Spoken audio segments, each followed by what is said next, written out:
Okay, I think we are ready to rock and roll, Mr. Shetzel. Let's go. Welcome, welcome one and all. This is super exciting. So we have officially launched the Hypercrypt Wargaming Tournament. It is amazing. We actually have a ton of registrants for our first round. We have 58 participants, and we have a huge variety of super cool lists that are coming up. And so Shetzel and I thought it'd be great timing to come on and share some of the lists with you. We're going to share some of our thoughts on some of the stronger, more interesting lists and some of the other lists that we might want to give a little bit of advice on. This, for those of you who don't know, this is going to be a 5-week tournament where all of our participants will have a full week in between rounds where they'll get to schedule their game with their opponents. There's people in the States, there's people in Europe, there's actually some Kiwis, we got some people coming out from New Zealand. It's going to be an absolute blast, and we're super excited that the first round pairings have already been announced. And we've got Mr. Patchumane, who's watching this instead of studying. I support that, sir. It's much more important to do Warhammer than study. So basically, we've got some really cool lists. Shetzel, do you want to kind of tell everyone who you are? Most people should know, but let everyone know who you are and any thoughts before we get rolling? Yeah, I am the guy that posts a lot when Jonathan isn't posting on the Discord. Most of you know me under the crew nickname. I do a lot of feedback on lists and such. And I am presumably the number one boogeyman for everyone in this tournament. Shetzel scares me. He's a big, lovable teddy bear, but he scares me. Alright, man, let's get right into it. So the very first list I want to talk about is a really, really good example of why people need to calm the heck down. Because just because your army got a little bit nerfed does not mean that your army is destroyed and you need to despair. So, number one that we're talking about is coming from one of our buddies in the tournament. He is, I think it's Jules. He's running Vanguard Ultramarines, and it's basically a carbon clone of the John Lennon list, but with the nerfs taken into account. So, how did they account for it? Let's just take a look at the list real quick for those of you who don't know. We've got the Apothecary Biologus. He's rocking the Blade-Driven Deep, which is the you get to infiltrate thing. We've got Lieutenant with Combi Weapon, Execute and Deploy, Marnius Calgore. Then we have Uriel Ventress so that he can give Deep Strike to one of the squads. We've got the Aggressor Squad, which did go up in points. Marnius is still attached to that, and so is the Apothecary, presumably. We've got the Centurion Devastator Squad, which is going to get Uriel's ability to get the Deep Strike. Keyword. We're going to have Company Heroes, which presumably Uriel himself will attach to. An Eradicator, a 6-man Inceptor, a 3-man Inceptor, a Scout, and a Calidus. Mr. Shetzel, do you notice anything different here from what the previous list was before the nerfs? Indeed. The main difference here is in the quantity of Inceptors. Right. And the one thing that has been done is just a simple quantity, right? So if, for everyone that doesn't know, this is exactly the same. I had to look hard to just even try to find the difference here. And the only difference is 6 Plasma Inceptors are gone. That's 220 points. That is not there. That's it. That is the only change. And that's one squad down, and that is typically what people say when they want to balance lists, right? It's like, this feels like a bit much, right? Like, maybe like if they only had one squad less of something. So, it might not be that oppressive, but it'll still be really good. And that's exactly what we're looking at, guys. So, it might not be the top list in the game or one of the top lists in the game anymore, but it's still a very good list that you're going to have to account for. So if you're freaking out because you took a few points nerfs, if you're playing Orcs or you're playing World Eaters, all the World Eaters might have a little bit more of a valid complaint. You're still going to be fine. If you have to drop one unit, that's okay in most of the situations. There are a few different ones. But yeah, so that's the first one. Let's talk about this next one, which is actually a carbon copy of Mr. Matt Laura's list. Shetzel, I'm going to let you talk about this because this is your specialty. Yeah. This is the typical LVO Hypercrypt list that we all saw, and that went really well. One of the things we noted during LVO is that it struggled a bit against the Inari list. That means that other high mobility armies and maybe even just pressure armies in general might be able to run this down. There are 2 Catans that are a bit of a speed bump, but a couple of the pressure armies we've seen here probably manages to deal with that. Any Custodes that has Trajan will probably run this down, because the one thing this Hypercrypt list is missing is serious firepower that it can bring to bear. The Immortals don't necessarily kill Custodes, right? So there's an effect of them coming back into the meta immediately, maybe forcing some of the old lists to change simply by the fact that Necrons didn't get changed, but everything else is changing. So then some of the Hypercrypt adaptations might need to change.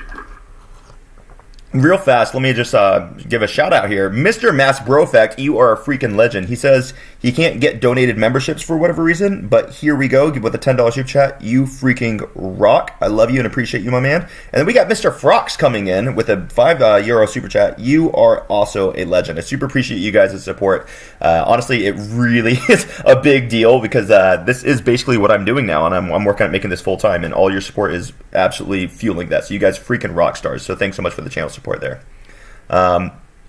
And so yeah, that was the Matt Laura's list. Shetzel, was there really much else to say about it, like about how it runs? I think most people looked at the LVO list. It'll want Deep Strike, the monolith to set up, and it'll pull through Immortals, and then they will shoot and scoot to get into objectives. Right. I think it has more value in a player-placed terrain setup than a WTC layout. Mm-hmm. It'll be interesting to see if he can pull out some of the same results. Maybe. Yeah, so this is one thing that I think is going to be really, really awesome for the people who are participating, because what we're going to see is we're going to see an evolution of the list. Because what you're finding, or what I find a lot of times when I play with people, is that they play very good lists and they play very well, but they don't always understand how to adapt list for different terrain sets. So since in our tournament we're playing in WTC, some of the lists that are amazing on player placed or amazing on Games Workshop terrain might not work super well in WTC, and vice versa. So it's going to be really fun as this tournament progresses to see how people are going to change their list, because once again, for those of you who don't know, you will be able to change your list, and list submission will always be due, or the new list will always be due before the next round is announced. So you won't be able to tailor your list for your next opponent because you won't know who your next opponent is. So that's the Laura list. Then we're going to look at a cool little GSC list here. I'm going to kind of read it to you, and it might not sound too surprising at first, but we have some questions about it, and I think it's going to be valuable questions. So this is a GSC list. It is called Am I Crumping, with a K. I really appreciate that. They are rocking Biophagus with the Inscrutable Cunning. Shetzel, which enhancement what does that one do? Do you know? That is the Infiltrate. That's the Infiltrate. Okay, so he'll give his squad Infiltrate. Then we've got a Nexos, 3 Primuses, and 1 Reductus Saboteur with the Meticulous Planner. Is that the redeploy one? That it is. Yeah, okay, cool. Then we're running 2 units of Acolyte Hybrids, and of course they're rocking the demo charges. 2 units of Neophyte Hybrids. And then we've got the big brick of Aberrance, because it is disgusting and strong. 2 Achilles Ridge Runners, a interesting squad of Pure Strain Gene Shielders, which I kind of like a 5-man at 75 points, to be honest with you. And then we've got 2 squads of Catachan Jungle Fighters rocking their Chimeras. Now, I wasn't particularly interested in this list, but Shetzel brought up a very, very good point. What's really going to be fascinating is how does this GSC play change with the new commentary changes, guys? Because with the new commentary, you don't destroy the blips by deep striking down onto them. And I think that's going to add for some really fascinating interplay with GSC. I think that's a little bit of a passive buff that GSC got that not a lot of people are paying attention to. So it's going to be really fascinating to how this runs. Do you have any thoughts on it, Shetel? Yeah, another thing that is affected by the same ruling is that when you drop down 3 inches with your acolytes, Eldar could phantasm away. Canoptek Court could reactive move away, right? There's a lot of reactive moves around. Can't do that anymore. So how does that change GSC, right? Yeah. There's also the interesting infiltrate change, in that because they can redeploy with the Primus, how does that affect GSC infiltrating a 20-man unit? It's a thought, isn't it? So, the list didn't necessarily change. The meta around changed, right? There's a lot of Necron scary stuff around.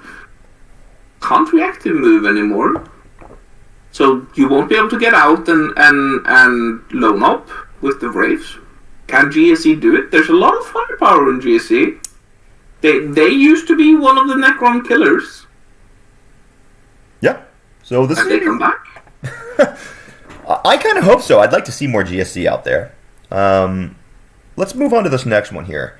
So this is from some asshole named Jonathan Arkin, and he's bringing something that is going to be really interesting for a lot of people to play against. Basically what happened, guys, is I saw big bugs and I wanted to play big freaking bugs. So I'm bringing Assimilation Swarm. For those of you who don't know, because you haven't seen Assimilation Swarm is the Tyranids detachment that will allow their units to be healing by D3 wounds every turn when they're within range of their Harvester units. So my list is made of a Neurotyrant, because of course I'm going to bring a Neurotyrant. Big Death Leaper. I don't care that Death Leaper went up in points. I'm still going to take him. And the reason why I really needed him is because I only have 2 characters in this list, which means I'm going to struggle if we draw Sites of Power, which, I mean, we are probably going to draw Sites of Power. So I needed to make sure I had at least 1 bonus character. I am actually still a little bit worried about this. Then I've got 2 units of Gargoyles. I don't care that they went up. They're still Value Town. A Biovore, because it's kind of an auto-include for all of Tyranids. Double Lictors. Now, the reason I'm rocking the double Lictors is because now I have 3 infiltrating units. So what's going to happen is it's going to be not impossible, but almost impossible to lock me in my deployment zone turn 1 with your movement blocks, because they are going to screen out that 9-inch scout move. And that's really important for the list that I'm bringing, because you're about to see the monsters appear.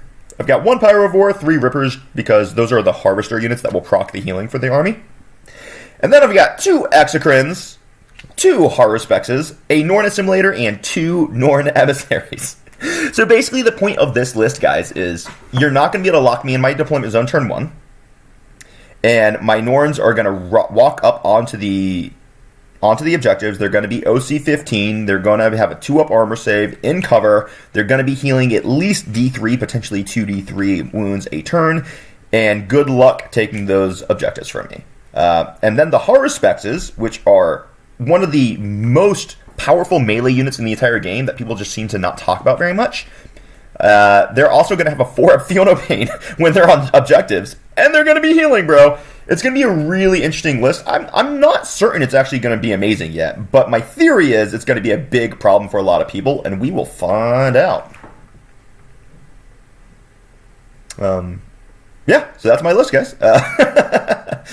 Let's go ahead and look at the next one. This is some other asshole named Shetel Andre Liknes. And I love this guy. He's not actually an asshole. He's a big cuddly teddy bear. Mr. Shetel, would you like to tell us about your list, sir? You say that, but what happens when I'm not there? So this was essentially built as a major stat check for people. There are a lot of wounds. There's a lot of damage in the Catans. They're all sort of pseudo-Angrons, right? And a lot of Necron lists out there will have minimum 2 Catans. You almost always see the Nightbringer, and you almost always see the Void Dragon, right? So if you can't kill those 2, then you're struggling against almost any Necron list. So what I did was I essentially said, how much crap can I shove in your face that is horrible to kill, horrible to get through, and can still punch back fairly decently. Blech. So then you have the 18 Wraiths. They have a 5 of Feel No Pain. Wraith. You have 18 Scarabs. They actually punch fairly hard, especially with rerolls and lethals. They'll do mortals. They'll be in the way. They will be OC1 near Techno Monsters, which will be in the Wraith units. This is just a lot to deal with. It's a ton. Some armies might be able to punch through that, but many armies don't necessarily do that. Like, if we think about the Hypercrypt list we saw in the beginning, right? The Matt Laura style, how does he kill this? He probably doesn't, right? No. Because Wraiths are a lot tankier than people think they are. That's right. Yeah, dude, this is going to be a problem. I'm glad I'm not fighting you on it. On round 1, at least. We'll see what happens in round 2s and 3, but... Yeah, so the idea here is, right, have people see this, and then they're like, oh shit, how do I beat this? And that's why it's a good thing we do list submissions every round. Because then some people might be able to, like, okay, how does my army deal with this, right? That's the whole idea.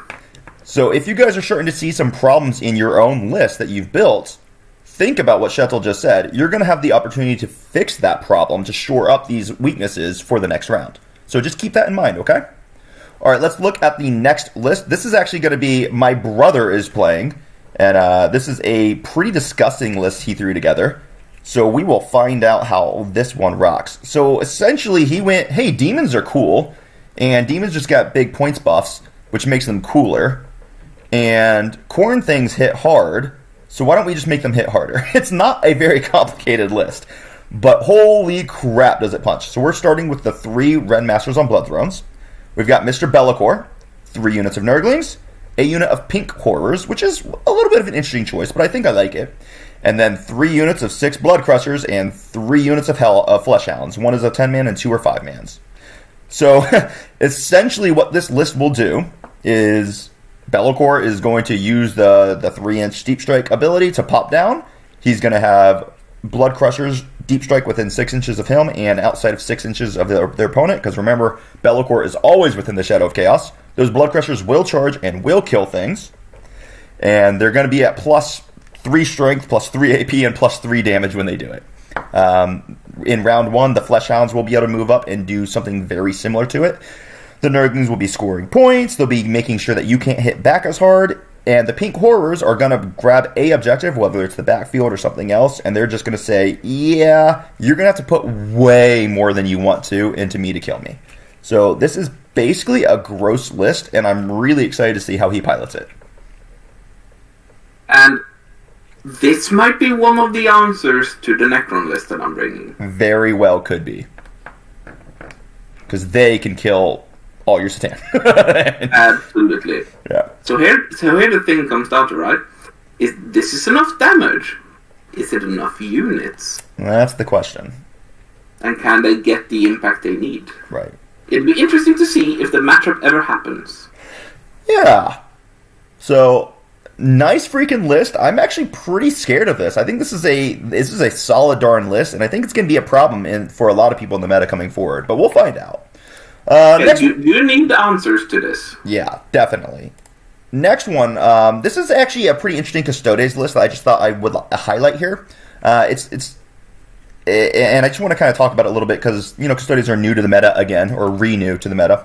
So let me just kind of run through this real fast. We've got Trajan, and we've got a Shield Captain with the Ceaseless Hunter upgrade. What that upgrade is going to do is it's going to allow his squad to always fall back, shoot, and charge.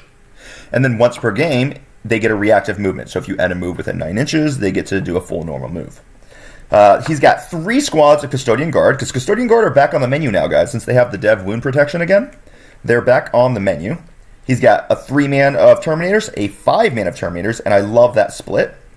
And then a 5-man of Wardens. Then finally, they're rocking the Calidus Assassin, the Inquisitorial Henchman, and Kyria Draxus. Now, I really wanted to talk about this Inquisitorial Henchman and Kyria Draxus squad because I love it. I brought basically the squad. It was a little bit different, to the WTC, and it performed marvelously for me in basically every single matchup. When you have a Inquisitor leading in the henchmen, they're going to be -1 to be wounded. So you have a 4-man unit or a 6-man unit that's holding your backfield. They're -1 to wound. Draxus is going to give them +1 to hit if they're attacking Xenos. And then the Mystic is going to be giving a 12-inch bubble of deep strike denial, so no 3-inch deep strikes. So it's going to help them to control the board a little bit against the Hypercrypts and against the Demons and against the Inceptors, which is something Custodes really struggle with, is that board control. And then Draxus herself provides an 18-inch bubble of You Can't Shoot Me. So this unit is going to sit on the backfield. They're going to be immune from indirect fire, and they're going to be screening in a very strategic ways. It's actually a huge benefit towards the Custodes. That being said, they also have the flexibility in this list. If there is an army that they don't really need to control, they can actually take Tyria Draxus and they can attach her to one of the guard squads to give that sweet double shoot and a lot of extra firepower through reroll fishing for reroll wounds and having her shoot twice in a game. So it gives a ton of flexibility. I really like this list. It's not necessarily the type of list I think I would play, but I do enjoy it pretty immensely right now. So watch out for this style of list. It's going to be pretty good. This is a lie. It's not an incursion at 1,000 points, but it is actually a strike force at 2,000. But yeah, I like this one a lot. Shetel, do you have any other thoughts about this? I think this is sort of like the baseline we're going to see from Custodes now. Yep. It is what we used to know. Will it be enough now with only 5-man units to chunk through a Wraith squad? Right? Because pre-WTC, right? Yep. Sword almost had the math to go through a Wraith squad without Trajan, right? Yeah, so if you had a 9-man with a Blade Champ, you often did. Yeah, exactly. Most of the time. With only 5-man now in a non-Trajan squad, do you go through a Wraith squad? There's no -1 to wound. There's 4 more wounds in the unit. Mm-hmm. Maybe. I tend to think it doesn't matter as much. They certainly don't kill you in return. Yeah. But then the Gitans come in and mop you up. Yeah, the Necrons are going to be a big problem for the Custodes still, just like they were at the beginning of 10th, and they're going to be a problem even still. Especially if this is the standard list, which I think we're probably going to see it, because it's a pretty good list, but it will struggle into those Necrons. Although I think the Alaris Custodians are going to be a big help. One thing I think you're going to need to see is you're going to need to see people starting Trajan in reserve, because he's going to have to rapid ingress to be able to handle at least one of the Satan. So I think this is going to be a fairly standard boilerplate list, but I like it. I just wanted to point it out, and I wanted to talk about the Inquisitorial Henchman Squad, because a lot of people don't really recognize what it does. So Mr. Jeb's in the chat, and he's got a €10 or £10 super chat. Bro, thank you so much. I really appreciate that love and support, man. You guys freaking rock. We got 3 more lists to talk about, so let's go ahead and pop on into them. This is going to be our very own Yog Clayton, otherwise known as Mr. Adam. So he's bringing an Unending Swarm. If you guys aren't aware of Unending Swarm, it is a nightmare to play, and many of you might not have played against it, so get ready to get educated when you face him in the tournament. Basically, he's running the Neuro Tyrant, so he's going to have a better Shadow in the Warp turn. He's got a Turvagon, 1 Death Leaper, 3 units of Gargoyles. 1 Gargoyle is a massive unit. Now, these Gargoyles get to shoot and scoot, so after they shoot, they get to move again. They move 12, they can advance because they have assault weapons, they shoot, and then they get to move. They move very darn fast. He's got a big blob of Formigants, 3 big blobs of Termagants. There are tons of movement shenanigans in this list, and you will be move blocked to heck with them. You're not going to move up the board against this list. Meanwhile, he's got Biovores, he's got some Neurolictors forcing Battle Shocks on you, he's got a Venom Throat to give everyone cover, and then he's got 3 Exocrines just blasting you from the rear. I said that in a way that I probably shouldn't have said it, but he's got 3 Exocrines rocking your world too. So this is actually going to be pretty darn disgusting. So well done, Mr. Yog. Guys, grab your ankles if you face him in the tournament. So this is going to be pretty good. Now the question is will you be able to move it all on a clock? Now Yogg, he's an experienced enough player, he'll be fine. But this is actually a hard list to play because it's a lot of movement, and some people will clock out when they use a list like this. Shuttle, you have thoughts? Yeah, this. If people remember in the pre-Necron Codex days, if you had like 60 warrior lists, 40 warrior lists running around, this is that, but I would argue this is a lot better. Yeah. Because you have the regenerating Termagants. If you kill the unit, he can bring them back, and that's going to be like almost the only thing he's going to spend command points on. Yeah. He's always going to have 2 CP, so that he can bring back a unit. Maybe he'll have 4, so he can bring back 1 in the shooting phase, 1 in the fight phase. Yep. So there are tricks to defeat this. I won't give it away now, because obviously that wouldn't be fair to him. Nah, screw him. I'm just kidding. Fair enough. The trick is, don't kill them. Just reduce them. Yeah. Very difficult to do, so you need to be very aware of how the math goes out and the ranges of damage you can do. But it is certainly possible. Yep. So that is a rough list to go through. And remember, they get reactive movements on all those units. So if you kill a model in that squad, it gets to move, which means you're not leaving your deployment zone. Let's move on to this next one. I'm going to turn this one basically 100% over to you because this is the AdMech, and this is where you've been spending a lot of time recently. If you kind of want to run us through, this is a very similar list to what you just played on stream last week when you put it up against Might Works. Yes, sir. So the Skitarii Hunter Cohort means that the entire army will have stealth. You will have access to pick up a unit every turn. You will have access to loan up on the infantry. Feel no pain on the Theraxi and Dragoons. +1 AP, +1 to wound. There's so many tools here. Now, one of the things that I've noticed, and that I think is a mistake that probably should be fixed in the next list, is that he's lacking the 3rd Marshal. And he is lacking the 3rd enhancement, because all of the enhancements in this are very good. Yep. He has the infiltrate, and he has the shoot and scoot, so he can jump out of a Dune Rider, and then he can jump back in after his shot. That's the kind of sort of shenanigans you need to make it. Another issue is that he is missing the Ranger squad, because one of the things that this list can do really well is that you can just endlessly score fixed objectives. Yep. Now what he's done, I think, is that it's essentially the same list that Richard Siegler ran, and he ran it tactical. Certainly that can work, but ultimately I feel like the Breachers and the Dragoons that you rely on to sort of do some work here in the tactical world, where you sort of have to brawl with the opponent, don't necessarily do enough. Right?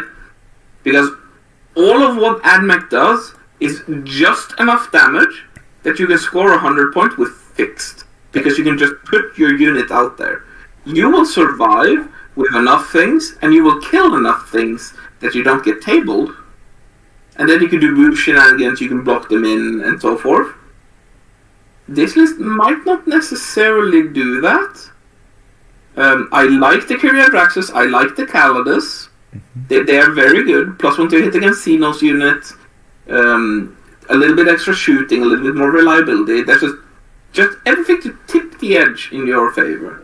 Yep. It is certainly a very decent list, and it should not be underestimated. The Skitarii actually shoot a decent amount when they jump out of the Dune Rider with rerolls to hit and wound. Yeah, because you killed my Mazrog with Skitarii, actually, in our stream. Yeah, just enough damage.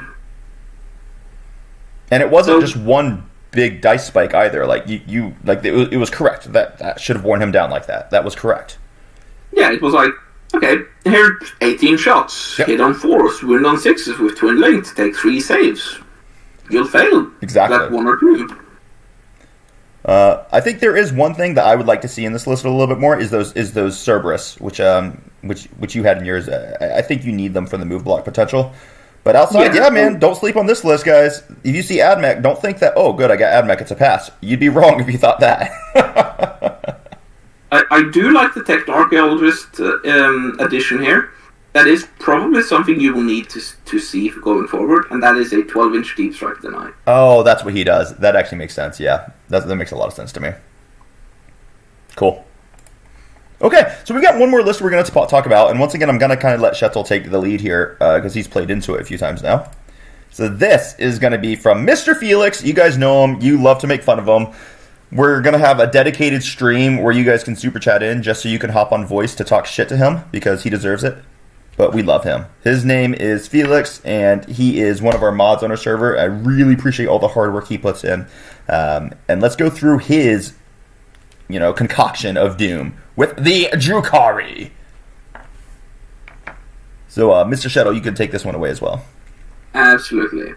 So we start off right away with the Archon. It's a new detachment. Mm-hmm. When they jump out, they get ignore cover when they shoot.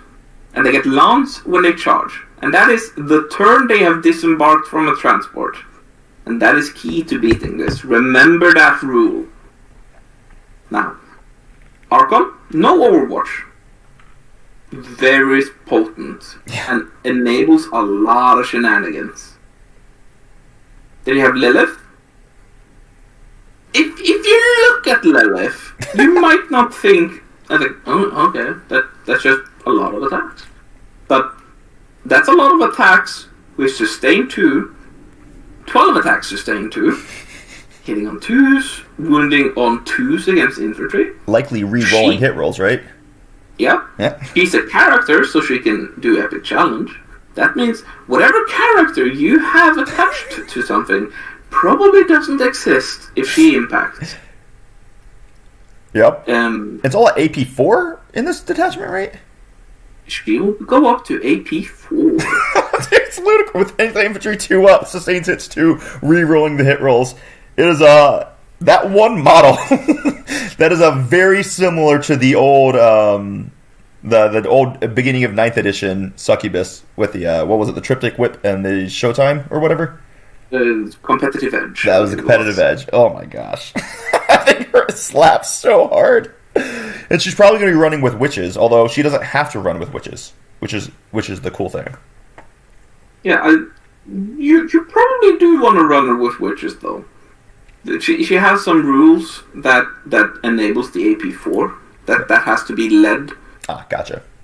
Yeah. Okay. So then she becomes Strength 4, or the unit becomes Strength 4. Strength 4 with Lance is probably the breakpoint Drukhari needed to make some of the worst matchups better. Right. Because a lot of Custodes is T6. Yep. Wounding on 6s with a lot of attacks, not that great. Wounding 5s. Well, if it's T4, I mean, it's still going to be winning on 5, so now they're actually bringing it down to 4s. Well, fair enough. Yeah. But yeah, so... That's probably the breakpoint they need, right? I think so. I think it's going to be really cool to see it. On initial look, the detachment does not look broken or busted to me, but it does look good. Certainly. The things to watch out for, obviously, the big melee unit, Lilith, and the 10-man incubi unit in the transports. And that's the key, right? They benefit from jumping out of the transport.